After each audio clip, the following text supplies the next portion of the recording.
that one on there for a reason, not just because that math professor likes that problem for calculus. She's telling me, I'm asking you to read it again and discuss it areas and places.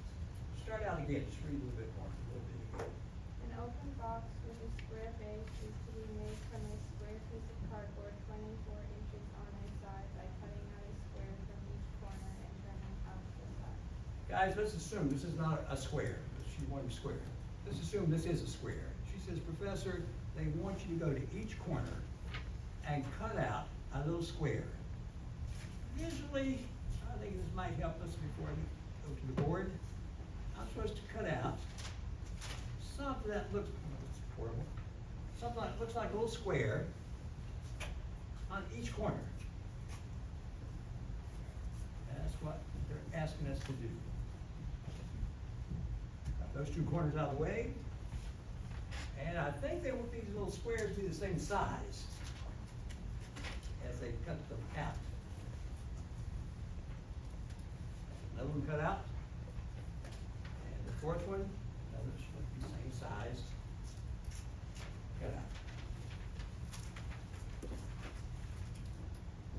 Like that. Then she says if you cut out the little corners there, fold up the sides. Well, it says fold this side up. No problem.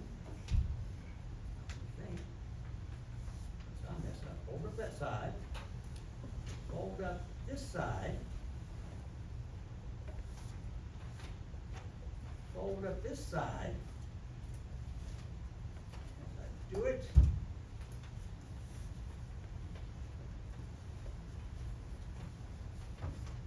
Better. And then fold up this side.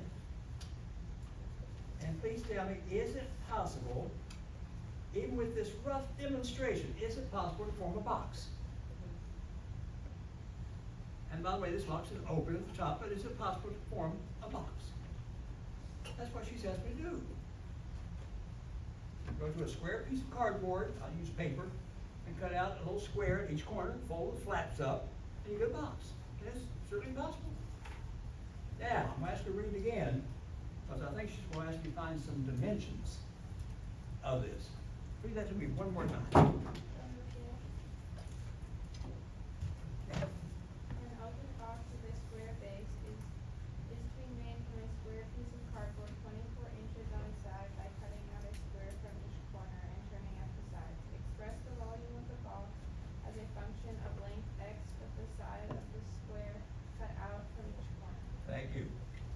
Now she's saying, Professor, I saw what you did standing there with the paper. I see they're asking you to do this. Take a square piece of cardboard. I'll make this look as reasonable as I can.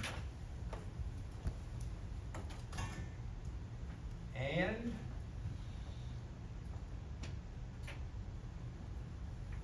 so it looks something like that.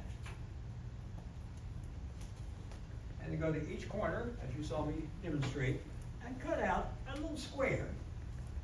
And they want this to be the same size squares. So I'll just do one here, a square here, and a little square here. And since we want those square corners to be the same size, I'm going to label this as X for the dimensions for those little squares.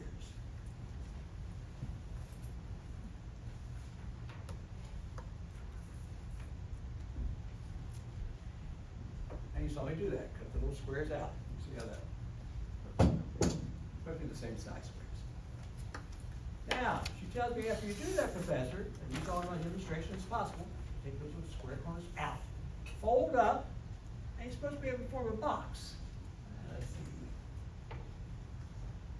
If I can make at least a reasonable shape of a box being formed here. And then we'll answer the question.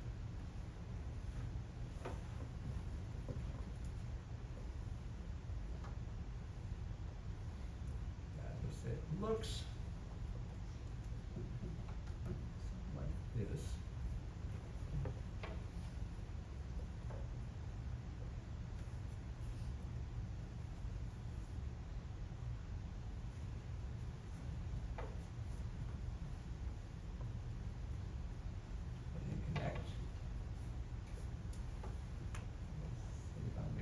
seconds of this.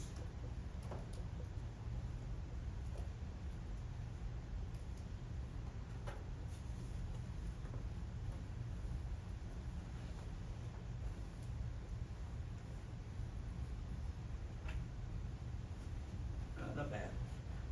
And I'll say the box is formed. Is that cute? Not bad, is it? Cute little box. Now, that box came from me doing this. Now, I like to express the length, width, and height of that box, knowing that I formed it by doing this. By the way, the original length and width, I think, of the cardboard was, I think, 24. It's 24 with inches for the units, I think. 24 here. Now, can anyone tell me? It's gonna be pretty easy. Look at this. It's been cut at each corner to form this. So what would be a good representation to show the length of the box is, after you cut the corners, represented as what? What would be a good way to represent, I had 24 from corner to corner. But that's been cut short, an X here, and an X here, to give me this. What would be a good representation to show the length? See a hand going up, yes. Minus 2. 24 subtract 2x.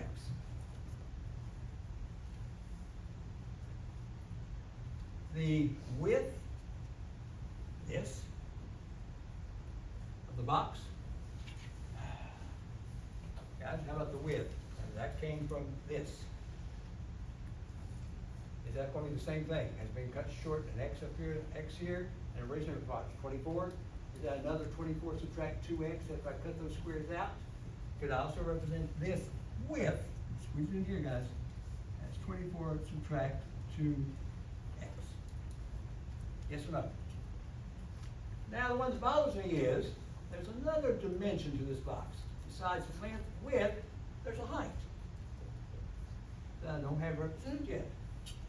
Now, you gotta keep in mind, be careful, some people miss the height, they'll get the length and the width. The height, even on this rough demonstration, is this little piece here.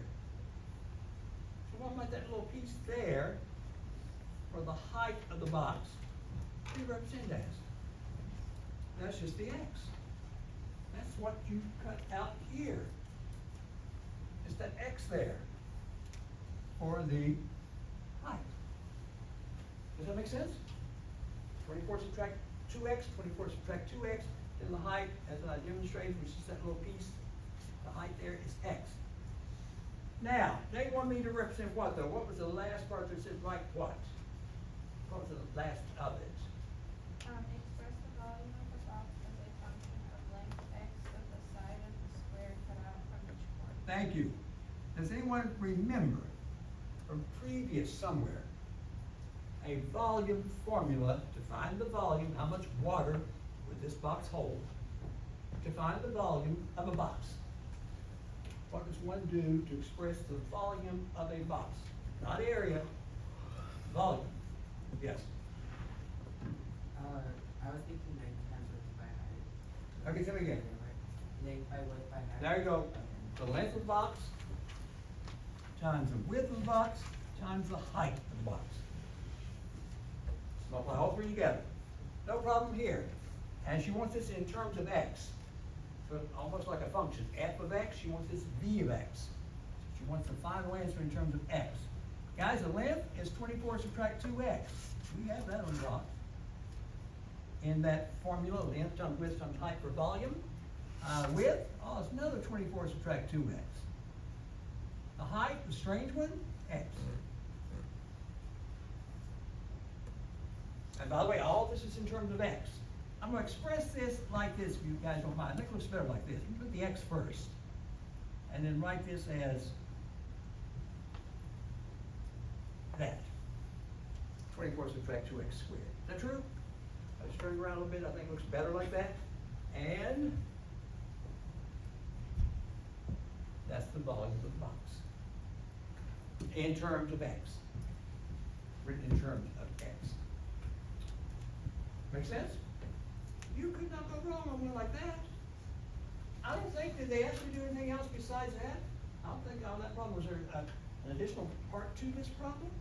No, we're done. Now I'm gonna work one more. Watch my time here. I'm gonna work one more.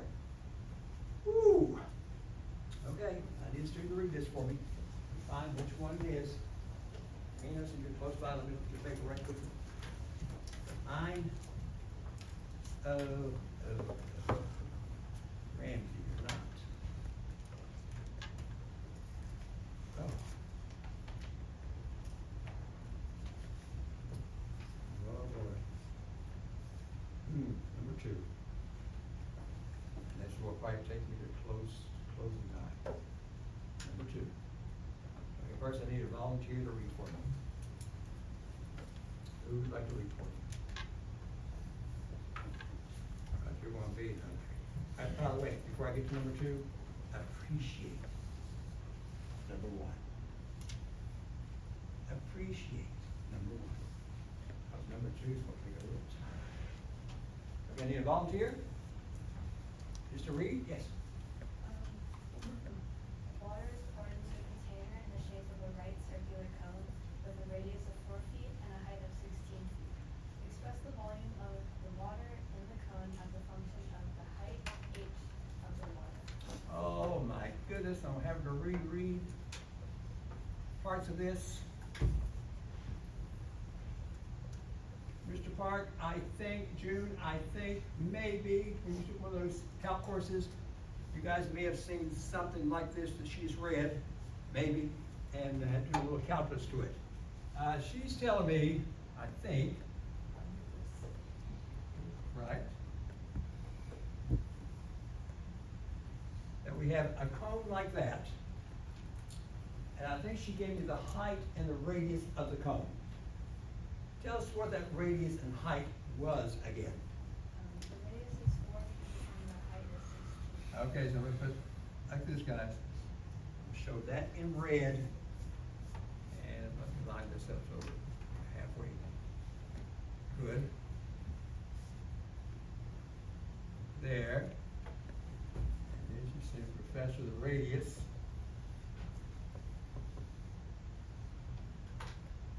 Might go out here. Not bad. So I got a height and radius, and my goodness, I'm all concerned about my diagram here. What were my numbers again? 4 and 16? Okay, 4 for the radius, 16 feet for the height. That's the cone. Now, please focus on this, we're not gonna do anything else today. She said, Professor, they're pouring water into this cone. They're pouring water into the cone. Common sense tells me if you pour water into that cone, it's gonna start filling up. Let's do this to show there's a water level taking place here. It's filling up with water. Now, tell us, at the very end, they're asking you to do what with this? Express the volume of the water in the cone as a function of the height. Woo! Write the volume of the water in terms of the height, h. In other words, find V of h. Bear with me. Find the volume, how much water would that cone hold? Find the volume, but have your final answer in terms of, like f of x says, in terms of x. This says, final answer must be in terms of only h. That's what V of h means. Now, does anyone first think they know, which would help me, a standard volume formula? Sometimes they're listed in the front of the textbook or somewhere, but you may know it, it would help you, because you want to know the standard volume formula for a cone. 2HR. There again. 2HR. Or HR divided You're getting close. by HR squared. Getting close, hang on. Getting close, not quite there. Does anyone think they know a standard, oh, I see another hand went up, a standard volume formula that you just plug in numbers and you find how much water can be poured into this? Go for it. Pi r square x by 2. Wait now. So volume is equal to Pi r square x by 2. by 2 or 3? By 3. Okay, 1/3, right like this. Are we saying the same thing? Mr. Park, June, don't make a mistake. Is that the standard volume formula for a cone? If I mess up that, we'll mess that up. Now, before I jump in and start doing the routine here, because they want this, right here, they want this rewritten on this problem, but only in terms of H. That means the R in that standard volume formula for a cone, it's gotta go. They want your final answer here only in terms of H, only in terms of the height. Now, before I jump into it, I brought this up before I closed up today. If I teach calculus, when I do teach calculus, there's a calculus problem I always like to look at. It has no applications here though, but I'm gonna point it out right quickly. I always have somehow, oh, I forgot to tell my students, I forgot to tell you. I say, what, Professor? I forgot to tell you there's a hole here. There's a hole down the bottom of the cone. So that water being poured in, also there's some dripping out. And then we gotta come up with how much time does it take, even though it's dripping out at a certain rate. It's coming in at a certain rate, it's dripping out at a certain rate. How much time, depending on those rates, does it take for that to fill up? That's like with a bathtub, if you leave the drain open, is it possible still with that drain open? And the water faucet's going, is it still maybe, the bathtub may fill up? The true guys? Something like that. But we're not gonna do that here. Okay, I think I saw a hand going up here. If we accept this, guys, here we go. And we get a hint, since we're out of time here, and some students may sort of see it. The little hint here is, there is a triangle being formed, look like this, at the bottom of that cone. Then in red is a larger triangle here, which I have drawn.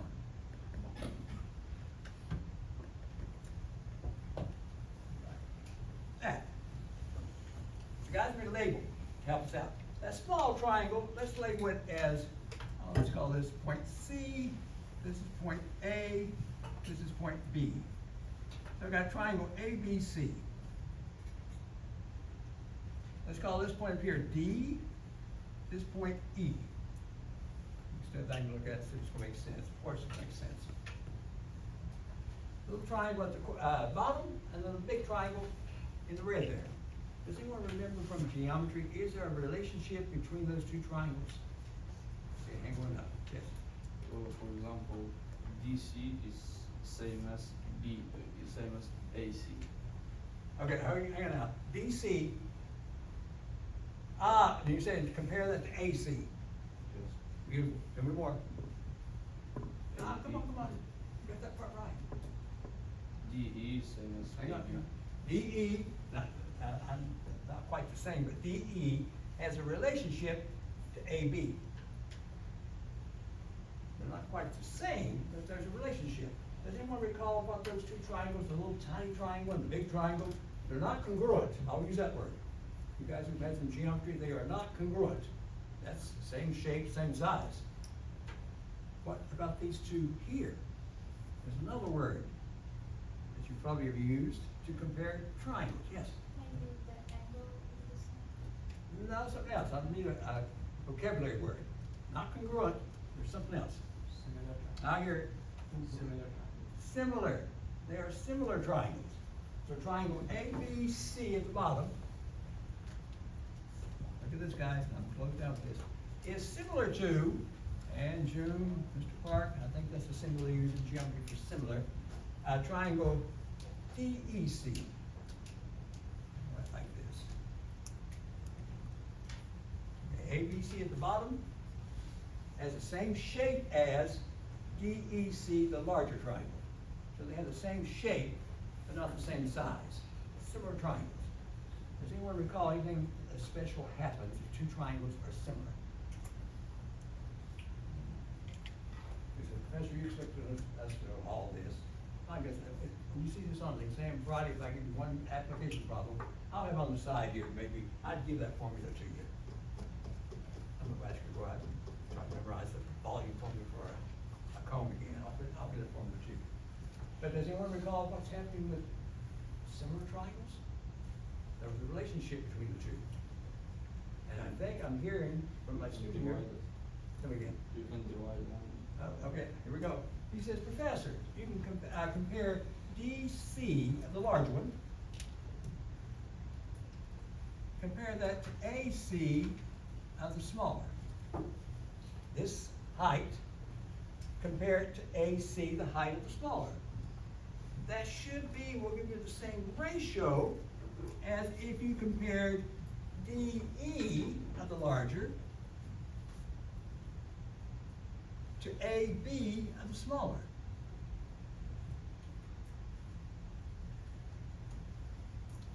Those ratios will be the same if those two triangles are similar, they're the same shape. Everyone agree? I have some numbers to work with. DC was given to me as 16. AC right now is missing, I guess. DE was given to me as a 4. Looks like AB right now is missing. Okay. Wow.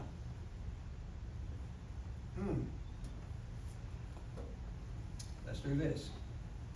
Was AC the height of the smaller one? Was AC representing the height of the smaller triangle? So guys, it is AC. I'm gonna let that be the height. Let's call it H. And was AB here, I realize where it is AB, but was that the radius of the smaller one? So we use R to represent the radius of the smaller one. So let's make replacements here. So I got 16 over, let's call AC the height, H. 4 over AB, R. Let's bring the height, the radius in. Make sense? The representation here? Now, they want us to go back, we're about to finish this up. Go back and somehow rewrite this blue standard volume formula for a cone, but have only in it H.